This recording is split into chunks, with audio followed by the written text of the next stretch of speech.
নমস্কার, জয় মাতারা। আমি অ্যাস্ট্রো হিমাংশু ভাগ্যের দুয়ার থেকে আপনাদেরকে জানাই আন্তরিক শুভেচ্ছা, ভালোবাসা। আশা করি ঈশ্বরের কৃপায় আপনারা সকলেই সুস্থ আছেন, ভালো আছেন। আজ আমি আরেকটি নতুন টপিকস নিয়ে আপনাদের সামনে চলে এলাম। 2026 নতুন বছর মঙ্গল মানে কীরকম অবস্থাতে থাকবে এবং এই মঙ্গল কোন কোন রাশি ও লগ্নের উপর একটা নেগেটিভ ইম্প্যাক্ট তৈরি করবে, সেই বিষয় নিয়ে আমি আজ এই ভিডিওতে আলোচনা করব। তা দেখুন, মঙ্গল হচ্ছে আমাদের স্থাবর ভূ সম্পত্তি, প্রপার্টি, হ্যাঁ, ভূমি, ভবন, বাহন, এগুলোর কারক।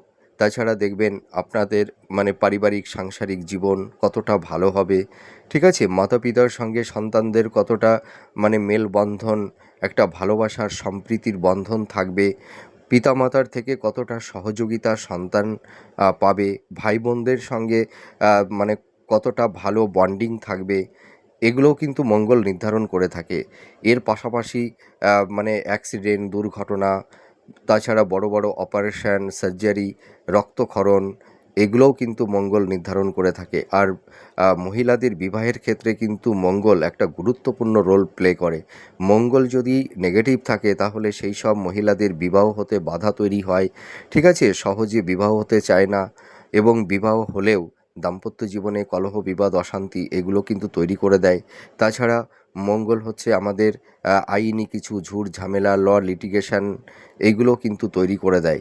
তো যাই হোক, 2026 নতুন বছর, তো কোন কোন রাশি বা লগ্নের জাতক জাতিকাদের একটু সাবধানতা অবলম্বন করতে হবে, সেই বিষয় নিয়ে আমি আলোচনা করব।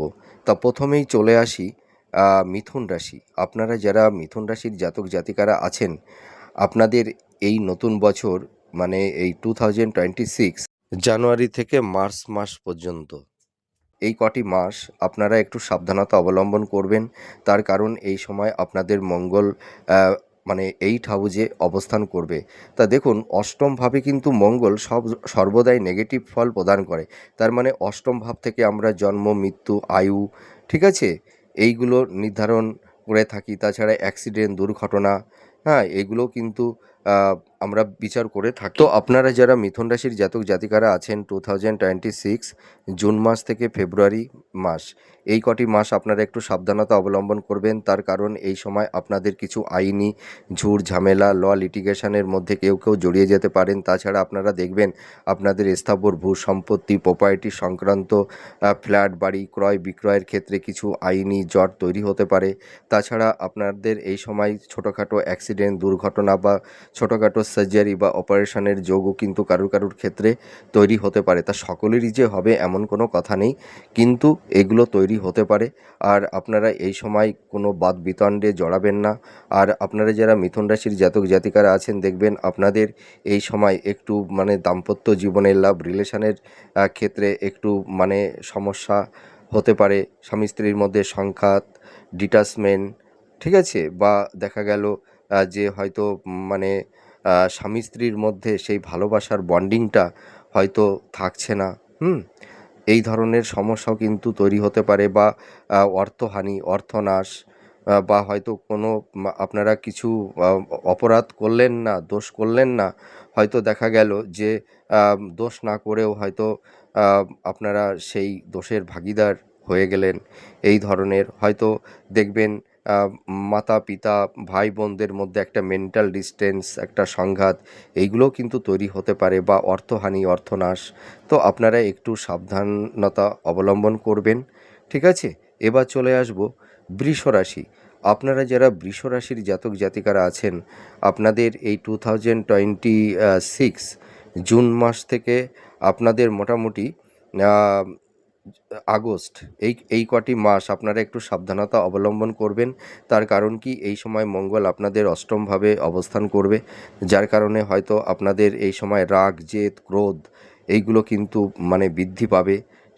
তাছাড়া দেখা যাবে যে আকস্মিকভাবে কিছু অ্যাক্সিডেন্ট, দুর্ঘটনা, তা সকলের ক্ষেত্রেই যে হবে এমন কোনো কথা নেই। আমি ভিডিওর প্রথমেই বলে দিচ্ছি, বৃষ রাশির যে প্রত্যেকটা জাতক জাতিকাদেরই যে এই ইনসিডেন্ট লাইফে ঘটবে এমন কোনো কথা নেই, কারণ এক একজনের মেটাল বাচ্চার এক এক রকমের আছে। তো মোটামুটি অধিকাংশ ক্ষেত্রে দেখা যাবে এর কিছু নেগেটিভ ইম্প্যাক্ট তৈরি করবে, ঠিক আছে? তো আপনাদের এই সময় কিন্তু মানে এক ছোটোখাটো অ্যাক্সিডেন্ট, দুর্ঘটনা বা আকস্মিকভাবে হয়তো কোনো আইনি ঝুট ঝামেলা, লিটিগেশনের মধ্যে কেউ জড়িয়ে যেতে পারেন, হ্যাঁ? তাছাড়া দেখা যাবে এই সময় কিছু অর্থহানি, অর্থনাশ বা মানে দাম্পত্য জীবনে বা লাভ রিলেশনের ক্ষেত্রে একটা ডিটাচমেন্ট, সংঘাত এইগুলো কিন্তু তৈরি হতে পারে, ঠিক আছে? এবার চলে আসবো কর্কট লগ্ন। আপনারা যারা কর্কট লগ্নের জাতক জাতিকারা আছেন 2026 থেকে, মানে এই যে নতুন বছর, তার মানে আপনারা ফেব্রুয়ারি থেকে এপ্রিল মাস, এই কটি মাস কিন্তু আপনারা একটু সাবধানতা অবলম্বন করবেন। তার কারণ এই সময় মঙ্গল অষ্টমভাবে অবস্থান করবে, যার কারণে দেখা যাবে যে আপনাদের হয়তো আকস্মিক কিছু অর্থহানি, অর্থনাশ, হ্যাঁ, বা আইনি কিছু ঝুট ঝামেলা, লিটিগেশনের মধ্যে কেউ জড়িয়ে যেতে পারেন, হয়তো বিবাহের ক্ষেত্রে বাধা, দাম্পত্য জীবনে কিছু সমস্যা, পারিবারিক সাংসারিক জীবনে কিছু সমস্যা, সংঘাত তৈরি হতে পারে। এবার চলে আসব, আপনারা যারা কর্কট রাশির জাতক জাতিকারা আছেন, আপনারা এই সময় বিশেষ করে ফেব্রুয়ারি থেকে এপ্রিল মাস, মানে এপ্রিল মে, এই কটি মাস আপনারা একটু সাবধানতা অবলম্বন করবেন। তার কারণ এই সময় আপনাদের কিছু আকস্মিক অর্থহানি বা অর্থনাশ বা হয়তো আকস্মিকভাবে কারুর হয়তো কর্ম চলে যেতে পারে, হ্যাঁ, বা কিছু ছোটোখাটো অ্যাক্সিডেন্ট, দুর্ঘটনা, দাম্পত্য জীবনে, লাভ রিলেশনের ক্ষেত্রে কিছুটা সংঘাত, বিচ্ছেদের বাতাবরণ কারুর কারুর ক্ষেত্রে তৈরি হতে পারে। তার তার পাশাপাশি আর একটা জিনিস দেখবেন, বিবাহের ক্ষেত্রে একটু বাধা, হ্যাঁ, দাম্পত্য জীবনে একটু সমস্যা, হেলথ নিয়ে একটু দুশ্চিন্তার মধ্যে আপনাদের কম বেশি থাকতে হবে। এবার চলে আসবো সিংহ রাশি। আপনারা যারা সিংহ রাশির জাতক জাতিকারা আছেন, আপনাদের এপ্রিল মাস থেকে মে মাস, হ্যাঁ, মে জুন, এই কটি মাস আপনাদের একটু সাবধানতা অবলম্বন করতে হবে। তার কারণ এই সময় আপনাদের ছোটোখাটো অ্যাক্সিডেন্ট, দুর্ঘটনা বা ছোটোখাটো সার্জারি, অপারেশনের যোগ তৈরি হতে পারে। আর আপনারা এই সময় ইলেকট্রিক বা আগুন বা জল থেকে আপনারা একটু মানে সাবধান থাকবেন। তার কারণ আপনারা যারা ধরুন মানে জলে ভ্রমণ করেন, বিশেষ করে আপনারা যারা সাঁতার জানেন না, তারা কিন্তু জলের কোনো বাহনে আপনারা উঠবেন না। লঞ্চ, স্টিমার বা নৌকা, এই জাতীয় কোনো যানবাহনে আপনারা উঠবেন না। আর আপনাদের এই সময় দেখা যাবে যে পারিবারিক সাংসারিক জীবনে কিছু সংঘাত, ডিটাচমেন্ট, ভাই বোনদের মধ্যে একটা মেন্টাল ডিস্টেন্স, পিতামাতার এবং সন্তানের মধ্যে একটা মানসিক দূরত্ব, এইগুলো কিন্তু কারুর কারুর ক্ষেত্রে তৈরি হতে পারে। তা সকলেরই যে এটা হবে এমন কোনো কথা নেই। কারুর কারুর ক্ষেত্রে হবে, আবার কারুর কারুর ক্ষেত্রে হবে না। এর পাশাপাশি আপনাদের দেখবেন এই সময় কিছু ল্যান্ড, প্রপার্টি, স্থাবর ভূসম্পত্তি সংক্রান্ত কিছু আইনি জট তৈরি হতে পারে, আর আপনারা এই সময় একটু সাবধানতা অবলম্বন করবেন। আপনাদের এই সময় কিছু গুপ্ত শত্রু কিন্তু তৈরি হওয়ার একটা সম্ভাবনা আছে। তা আপনারা গুপ্ত শত্রু থেকে একটু দূরে থাকবেন। আর আপনারা কোনো ঝুট ঝামেলা, বাদ বিতণ্ডের মধ্যে জড়াতে যাবেন না। আপনাদের এই সময় অন্তত এই যে এপ্রিল মে মাসের মধ্যে আপনাদের বিবাহ সংক্রান্ত বিষয় নিয়ে একটু বাধা বিপত্তি, দাম্পত্য জীবনে একটু সংঘাত, হ্যাঁ, এইগুলো কিন্তু তৈরি হতে পারে। তারপরে কিন্তু আর অতটা আপনাদের নেগেটিভ অবস্থা থাকবে না। তো আপনারা এই প্রেডিকশানটি শুনে অতটা ভয় পাবেন না। এবার চলে আসব মীন রাশি, মানে সরি, মীন রাশি বলছি, কন্যা রাশি, মানে কন্যা লগ্ন। তো আপনারা যারা কন্যা লগ্নের জাতক জাতিকারা আছেন, আপনাদের 2026 মে মাস থেকে জুন মাস, এই কটি মাস আপনাদের একটু সাবধানতা অবলম্বন করতে হবে। আপনাদের দেখবেন হেলথ নিয়ে একটু সমস্যা, উচ্চ রক্তচাপ, হাই ব্লাড প্রেশার, এইগুলো হতে পারে। তাছাড়া ছোটোখাটো অ্যাক্সিডেন্ট, দুর্ঘটনা, দাম্পত্য লাভ রিলেশনে কিছুটা সংঘাত, স্থাবর ভূসম্পত্তি, প্রপার্টি সংক্রান্ত বিষয় নিয়ে কিছু আইনি জট তৈরি হতে পারে। তা এটা যে সকলেরই হবে, মানে সকলেই, মানে সকল কন্যা লগ্নের জাতক জাতিকাদেরই যে হবে এমন কোনো কথা নেই। কারুর কারুর হবে, আবার কারুর কারুর হবে না, ঠিক আছে? আপনারা এই প্রেডিকশান শুনে অতটা ভয় পাবেন না। তো আপনারা যদি একটু সাবধানতা অবলম্বন করতে পারেন, এই সমস্যা থেকে আপনারা নিশ্চয়ই বেরিয়ে আসতে পারবেন। এবার চলে আসবো তুলা রাশি।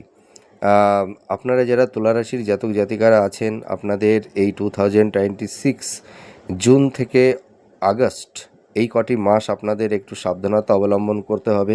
তার কারণ আপনাদের এই সময় মঙ্গল অষ্টমভাবে অবস্থান করবে। তো আপনাদের এই সময় হয়তো ছোটোখাটো অ্যাক্সিডেন্ট, দুর্ঘটনা বা স্থাবর ভূ সম্পত্তি প্রপার্টি সংক্রান্ত কিছু আইনি ঝুট ঝামেলা, মাতা পিতার সঙ্গে সন্তানদের একটা হয়তো মানসিক দূরত্ব, এগুলো তৈরি হতে পারে। তাছাড়া আপনাদের দেখবেন উচ্চ রক্তচাপ, হাই ব্লাড প্রেশার, হ্যাঁ, এইগুলো কিন্তু তৈরি হতে পারে। এর পাশাপাশি আর একটা কথা বলবো, আপনাদের বিবাহের ক্ষেত্রে একটু বাধা বিপত্তি, হ্যাঁ, এইগুলো কিন্তু তৈরি হতে পারে। তো আপনারা এই সময় একটু সাবধানতা অবলম্বন করবেন। আর আপনারা এই সময় বুঝে শুনে ইনভেস্টমেন্ট করতে যাবেন, হয়তো আপনাদের আকস্মিকভাবে কিছু অর্থহানি, অর্থনাশ এইগুলো তৈরি হতে পারে। তো যাই হোক, এবার কোন কোন মানে রাশিদের এই মঙ্গলের নেগেটিভ এফেক্টটা এই নতুন বছর 2026-এ থাকছে না, যেমন ধনু রাশি, মকর রাশি, কুম্ভ রাশি, মীন রাশি। এই যে চারটি রাশি, এই চারটি রাশির কিন্তু এই নতুন বছর 2026 মঙ্গলের কিন্তু কোনো নেগেটিভ ইম্প্যাক্ট আপনাদের জীবনে পড়বে না। আপনারা এই বিষয় নিয়ে কোনো আতঙ্কিত হবেন না, ভয় পাবেন না। আর যেসব রাশি বা লগ্নের ওপর মঙ্গল একটা নেগেটিভ ইম্প্যাক্ট তৈরি করে দেবে আপনাদের, তো আপনারা তো ভয় পেয়ে গেছেন, একদমই ভয় পাবেন না। আপনারা যদি একটু সাবধানতা অবলম্বন করতে পারেন, তাহলে দেখবেন এই মঙ্গলের নেগেটিভ এফেক্ট থেকে আপনারা অনেকটাই বেরিয়ে আসতে পারবেন। তো আপনাদের জন্য একটা টিপস বা টোটকা আমি বলছি। আপনারা কি করবেন, প্রত্যেক মঙ্গলবারে আপনারা বজরঙ্গবলী হনুমানজির পূজা করুন, ঠিক আছে? আর মা তারার পূজা করুন প্রত্যেক শনি মঙ্গলবার। দেখবেন এই মঙ্গলের নেগেটিভ এফেক্ট থেকে আপনারা পরিত্রাণ পাবেন অবশ্যই। তা যাই হোক, আমার এই সংক্ষিপ্ত ভিডিও আপনাদের কতটা ভালো লাগলো আপনারা কমেন্ট করে জানাবেন। আপনারা সুস্থ থাকুন, ভালো থাকুন। নতুন বছর, নতুন স্বপ্ন, নতুন উদ্দীপনা নিয়ে আগামী ভবিষ্যতের লক্ষ্যে আপনারা এগিয়ে চলুন। আপনারা সৎ কর্ম করুন, ঠিক আছে? সৎ চিন্তা করুন, নিজের উপরে কনফিডেন্স, আত্মবিশ্বাস রাখুন। দেখবেন এই নতুন বছর আপনারা নিজেদেরকে নতুন করে সাজিয়ে নিতে পারবেন। আপনারা দেখবেন জীবনে প্রচুর আয়, উন্নতি, সাফল্যতা অবশ্যই করতে পারবেন, যদি আপনাদের কর্মটা সৎ থাকে আর যদি সঠিক পরিশ্রমটা করতে পারেন। তা যাই হোক, আজ আসি, আবার পরের নেক্সট ভিডিওতে নতুন কোনো টপিকস নিয়ে আপনাদের সামনে চলে আসব। ঈশ্বর আপনাদের মঙ্গল করুক, ভালো থাকুন। নতুন বছর পরিবারের সকলকে নিয়ে আপনারা সুন্দরভাবে জীবনযাপন কাটান, পরিবারকে ভালো রাখুন, নিজেরাও ভালো থাকুন। তা আমি ঈশ্বরের কাছে এটাই প্রে করি। তাহলে আজ আসি, আবার পরবর্তী নেক্সট ভিডিওতে নতুন কোনো টপিকস নিয়ে আপনাদের সামনে চলে আসব। নমস্কার, জয় মা তারা।